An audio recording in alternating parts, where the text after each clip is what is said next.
Leicester, one of the teams who have responded to the news concerning Everton and this 10-point deduction. In fact, let's go to our senior reporter, Rob Dorset, who is at Wembley right now. Rob, good afternoon to you.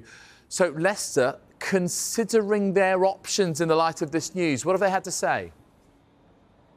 Well, let's be clear, they've had absolutely nothing to say on the matter at Leicester City. They're conducting all of their business in private and they've rebuffed every phone call that I've thrown their way since we got that news that Everton are to be deducted 10 points. But I understand that Leicester City's bosses are considering their options and they're consulting with lawyers on how best to respond to this 10-point deduction for Everton.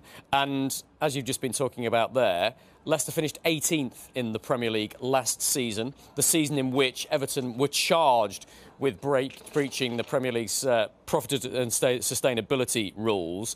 And Everton finished one place above them and 2 points above them. And so the argument goes that had Everton been handed their points deduction last season when they were charged, it would have been Everton that went down and Leicester would still be in the top division.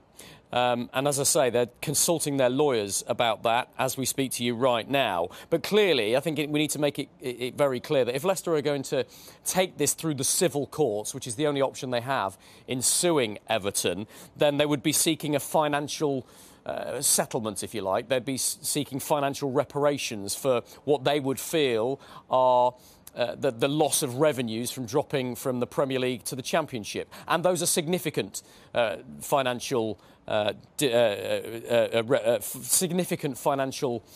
impact from going from the top division to the Championship, of course. I think the club's bosses at Leicester have already accepted that there can't be any sporting reparation here. It's not as though they can ask the Premier League for them to be reinstated in the top division and Everton be relegated in their place. That's just not realistic and is not going to happen. You can't try and rewrite history. But what Leicester's bosses are considering with their legal representatives is whether, because of all of the money they've lost as a result of being relegated, they may be able to make some legal claim against Everton to mitigate that loss. As I say, Leicester saying absolutely nothing on the matter publicly, but a really interesting story on the back of the main story today about Everton's points deduction, because clearly it has a big impact on them. And as Carve just mentioned, it has an impact on Burnley as well, who will probably feel exactly the same, having been a club that was relegated the season before when Everton are supposed to have broken the rules. OK, Rob, we'll leave it there. Thank you very much indeed.